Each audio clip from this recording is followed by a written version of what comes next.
Après un producteur, il m'en fallait.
Travailler dans la culture et de là il y a une alliance et aussi de par mon historique en fait on a commencé à travailler sur des shows musicaux et la vie étant bien faite en fait j'ai jamais perdu contact depuis Aladdin avec Marie-Josée Arbre et quand elle m'a fait part du projet de Merlin je me suis dit que voilà c'était l'occasion aussi de faire mes armes sans mauvais jeu de mots de faire mes armes aussi dans ce métier de la production et puis voilà on était une grande famille et puis tout s'est très bien fait et puis voilà je suis très fier du résultat aujourd'hui. Ça te plaît de vibrer comme ça? Parce que là, bon, tu t'es pas tout seul, tu es obligé de t'occuper je sais pas, une troupe d'une trentaine de personnes, voire plus. Oui, après, ce que je pense apporter à mon métier de producteur là aujourd'hui, c'est que j'ai eu une vie d'artiste sur scène et que j'ai toujours en tant qu'acteur. Et donc, je pense comprendre tout de suite le besoin d'un acteur, d'un artiste, même le rassurer. J'ai vécu des montages, j'ai vécu des productions, j'ai jamais été de l'autre côté, mais suivant les rôles que j'ai pu incarner, interpréter, j'étais plus ou moins dans l'intimité d'une production, donc je voyais comment est-ce que ça se passait plus ou moins. Mais j'ai toujours ce lien très fort aux artistes et j'essaie aussi d'apporter mon expérience en tant qu'artiste à eux aussi. Tu connaissais des personnes que tu as embauchées, enfin, j'aime pas le terme embauché, mais que tu as fait travailler sur Merlin, tu en connaissais beaucoup avant, à part Marie-Josée. En fait, j'ai rencontré quelques personnes, mais le reste, en fait, je les connaissais tous. Moi, en tant que producteur, je mets pas sur ce spectacle-là, je m'investis assez peu. En fait, je m'investis de loin et de façon discrète sur les choix artistiques, si vous voulez. C'était surtout le travail pendant les auditions d'Éric Sidbon et Marie-Josée Arbre qui se sont exprimés là-dessus. Moi, si j'avais un veto ou pas, sincèrement, tous les artistes qui m'ont proposé, moi j'ai tout de suite dit oui, je les connais, j'ai travaillé avec certains, j'en ai vu beaucoup d'autres sur scène, ils sont tous géniaux, allons-y, quoi. Et je suis ravi de leur choix, de leur direction artistique, parce que c'est le cœur même de ce spectacle, c'est les artistes.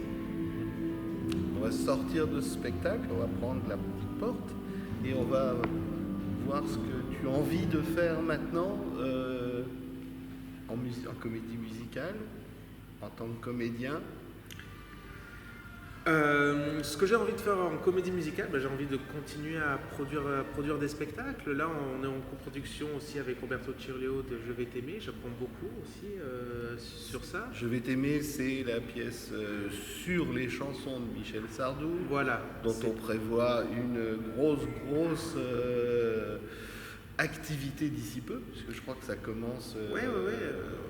Ils viennent par exemple de faire des auditions pour les danseurs, donc on suit un petit peu tout ça, et puis on est très fiers de travailler aux côtés de Roberto, qui est quelqu'un qui a beaucoup d'expérience dans ce métier aussi. Donc, et qui a actuellement une des comédies, si on peut pas dire que c'est une comédie, mais qui a un des musicales qui marche le mieux, et moi je le vois au nombre de clics, c'est le Bernadette de Lourdes qui ne se joue qu'à Lourdes. C'est vrai, parce que même avant même de nous engager sur Je vais t'aimer, moi et mes associés, on est allés voir Bernadette, qui est mis en scène aussi par Serge Denoncourt, j'allais dire un autre nom, pardon. Mais c'est Serge Denoncourt qui a mis en scène Bernadette et j'ai été vraiment séduit par ce spectacle. Franchement, je le dis, Bernadette de Lourdes, sur papier comme ça peut être intriguant de se dire musical sur Bernadette de Lourdes, quelle idée.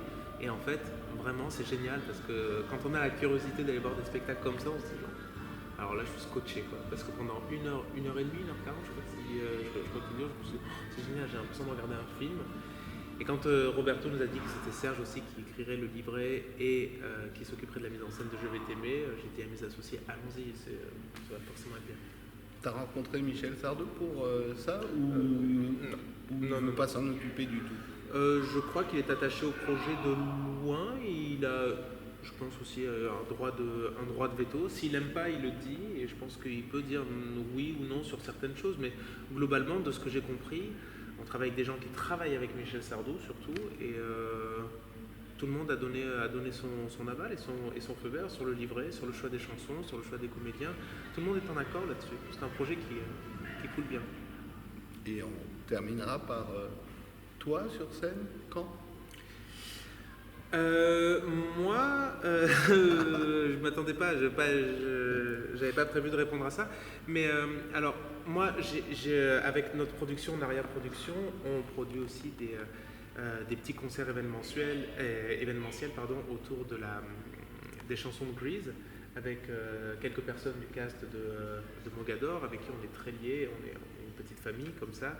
Et on fait des événementiels à droite à gauche, privés, et même des concerts de Grease qui s'appellent Grease Génération. Et on prévoit de faire ça à la rentrée. On a quelques dates à la rentrée. Et je participe aussi à un spectacle qui s'appelle Les Comédies Musicales Le Grand Show. Et voilà, aux côtés de...